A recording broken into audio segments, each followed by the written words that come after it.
My name is Caren Osten, and I am here with Pause to be Present.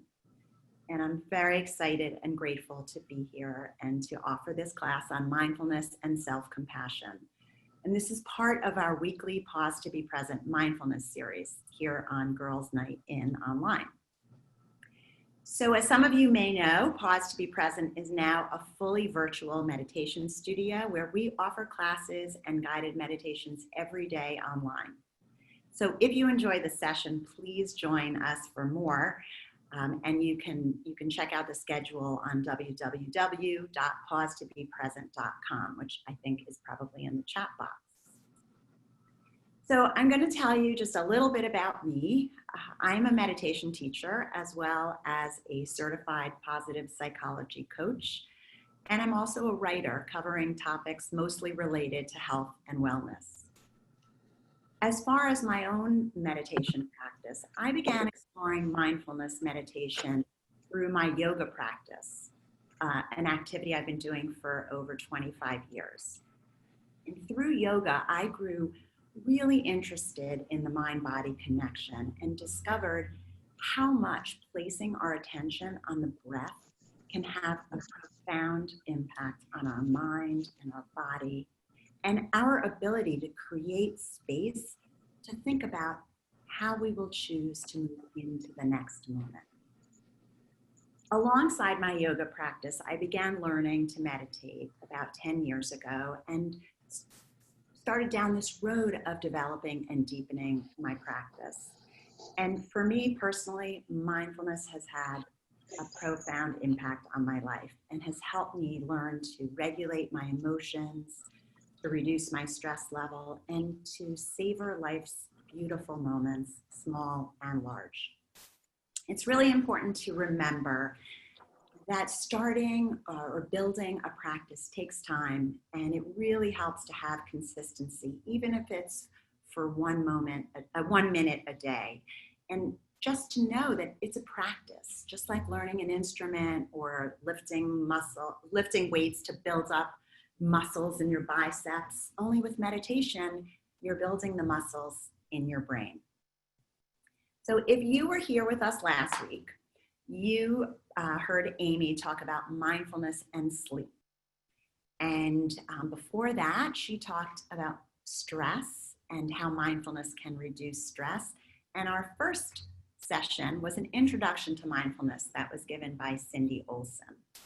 But today, we're going to be focusing on self-compassion. So self-care is not selfish.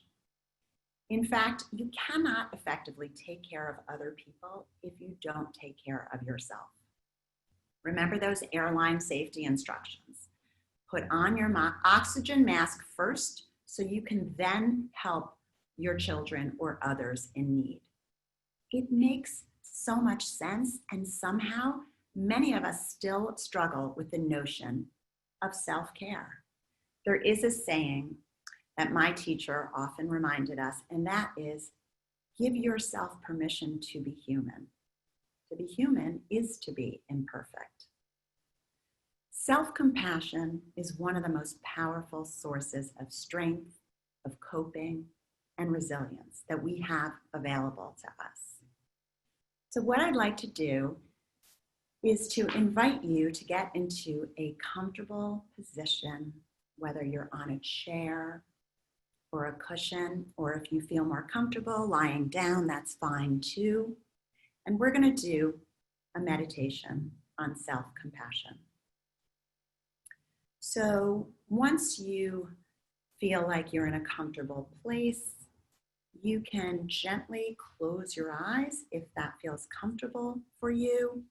If not, you can just gaze a few feet in front of you. But the idea is to have your eyes downward so that you can relax your facial muscles. Just allow your hands to rest wherever they're comfortable. And let's take 3 long, nourishing breaths together. So let's all inhale through the nose And exhale out the mouth. And inhale through the nose. And exhale. And one more. Inhale in the nose. And exhale, just letting it go. And now let your breath settle into its own natural rhythm. Just following the breath as it goes in and out, in and out. Seeing if you can notice the rise and the fall of your chest and belly as you breathe.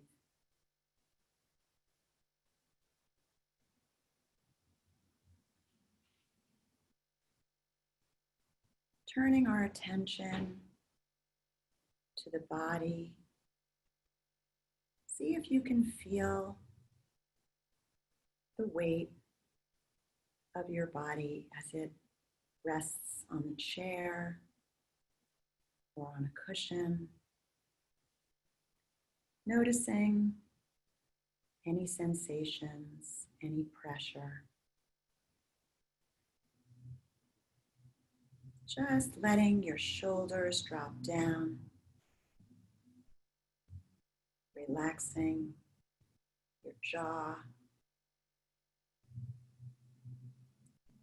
and allowing yourself to become curious about your body. Noticing the feeling and sensations as gravity allows your body to melt down.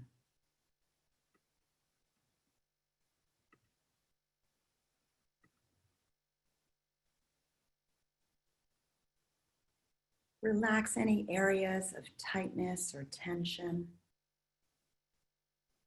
and just breathe. Let's just see if we can feel the breath. Not think about it,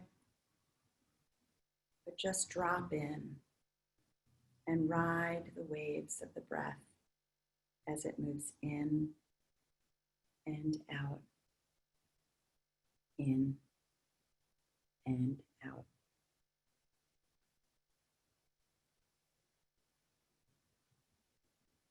You don't need to do anything to your breath. Just let everything else going on in the mind and in the room, any sounds, let that just be in the wings, featuring the breath at center stage in the field of awareness.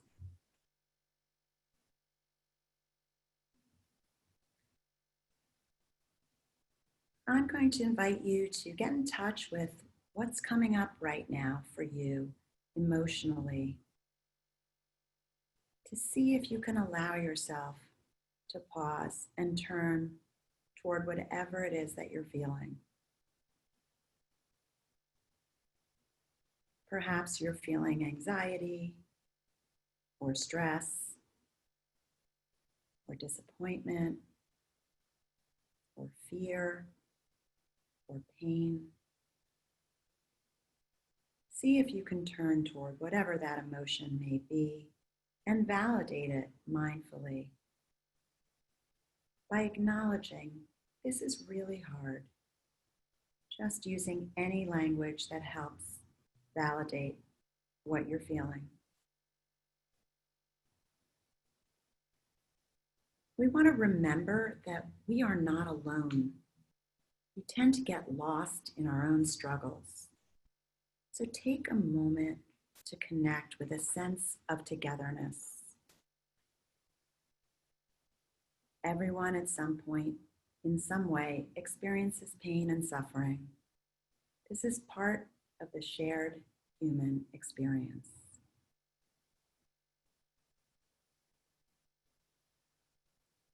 Now, what we need to hold this pain is kindness. One way to show yourself kindness is to use some sort of physical gesture. Maybe placing your hand on your heart or on your belly,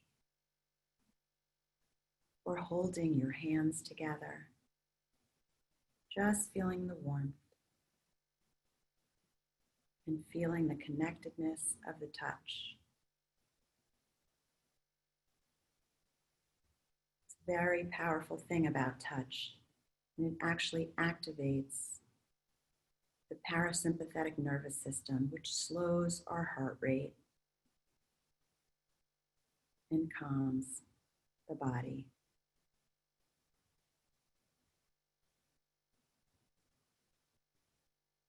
Try to give yourself some words of kindness and support. Something you really need to hear right now. Something perhaps you may naturally say to a friend or a loved one, such as, "I'm here for you. I'm so sorry this is happening. I want you to be well." Just allow some space for whatever you need to hear. Letting yourself receive this message and take it in.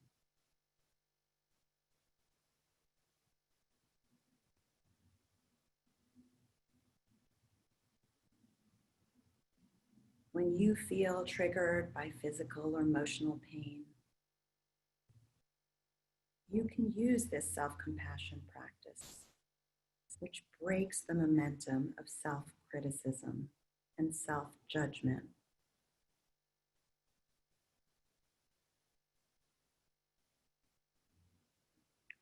Just remembering that the first step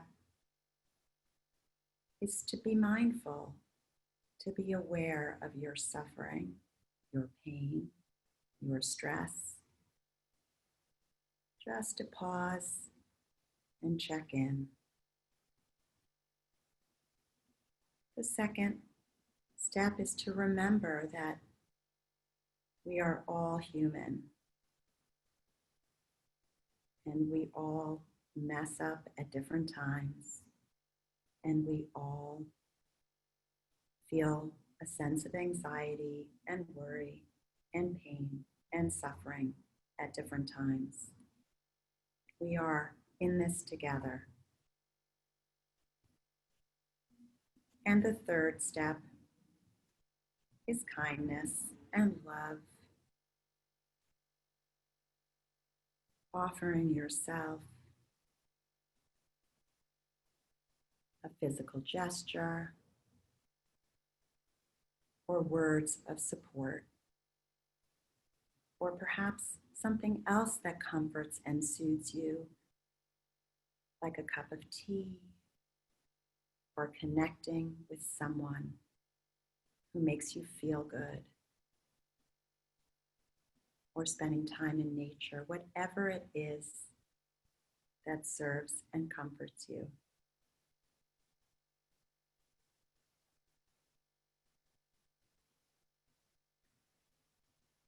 Sometimes we get into a habit of thinking, I shouldn't complain. I'll just soldier through this on my own.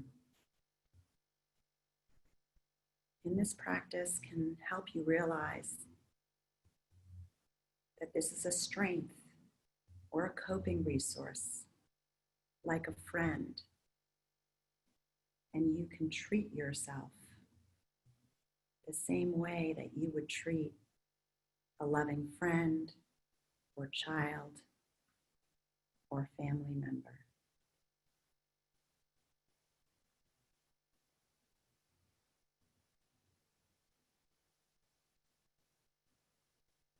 So just taking a few more moments to connect with the breath.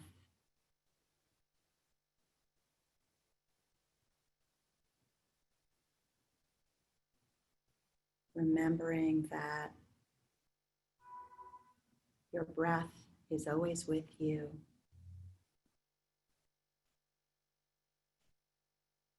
And rather than let our emotions control our breath, we can use our breath to control our emotions.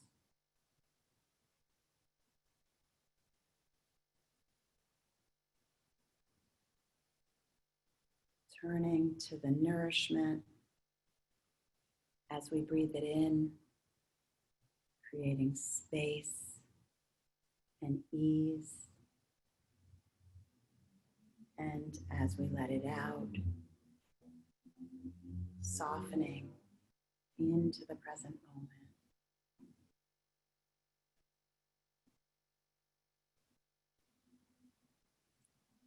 Before we end our meditation, let's take a moment to thank ourselves for showing up, to arriving together in this body, with your breath, in this community. In a moment, I'm going to ring the sound of my chimes, and you can take the time you need to open your eyes slowly and gently connect with the world around you.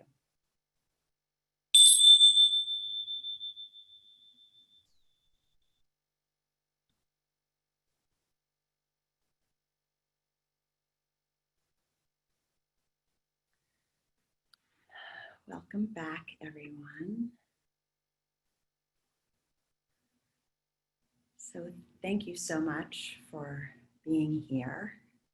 And a reminder that the next time you feel the urge to be hard on yourself for something you've said or done or feel, this tool, this self-compassion practice of, number one, bringing a sense of awareness, mindfulness to how you're feeling.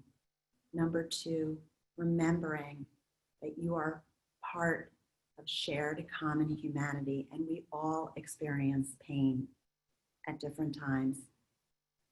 And three, self-kindness, being gentle and kind and not beating yourself up and offering yourself words of support, gestures of support. This tool will offer you a gentler, kinder response to treat yourself with as much care as you would treat someone you love. Joyce had a question for you, Caren. Is she Great. still on? Yeah, are we supposed to just make a list of 4 things we like to do for ourselves, like have a cup of tea, walk outside? I had to walk outside because my husband kept asking me questions during the presentation. Okay, Joyce. Well, thank you for asking that. It's a good question. And so when I was talking about doing things, activities that are comforting for you, it's part of when you feel like you want to beat yourself up, rather than do that, what are some of the things that you can do to comfort yourself, right? Rather than use that negative self-talk and tell yourself, how badly you've done, but rather to sort of take yourself through these 3 steps, right? Saying, it's okay, this is how I'm feeling, whatever that feeling is. And then I am not alone. And then thirdly, what can I do to comfort myself? But interestingly, your question also refers to a lot of what I'm going to talk about next week and the power of positivity and ways that we can bring positivity to our lives through mindfulness. There are some other emotions that we sometimes have, like guilt or anger towards ourselves. And that falls into the same category as feeling some sort of pain. right? So if I feel that I feel guilty because I've said the wrong thing and maybe I made somebody else feel bad, well, beating myself up is not going to improve the situation. If I feel badly, I can, of course, turn to that person and apologize for what I've done. And then I can apply self-compassion to myself. I can literally say, you know, I feel terrible. I'm so, you know, I feel upset that I upset someone else. I am not the first person that said the wrong thing. I am not the first person that felt guilty about saying or doing something. And so how can I comfort myself right now? Right? So it's really any time that you just sort of want to turn towards yourself and say, instead of doing that, say, no, I'm human and I give myself permission to be human. And that is to be imperfect. We are all imperfect. So I might as well be kind to myself because that will serve me better and it will serve the people around me better. Okay. Oh, just like we do for a friend. Exactly. Take care, everyone. Enjoy the rest of your afternoon, and I hope to see you next week.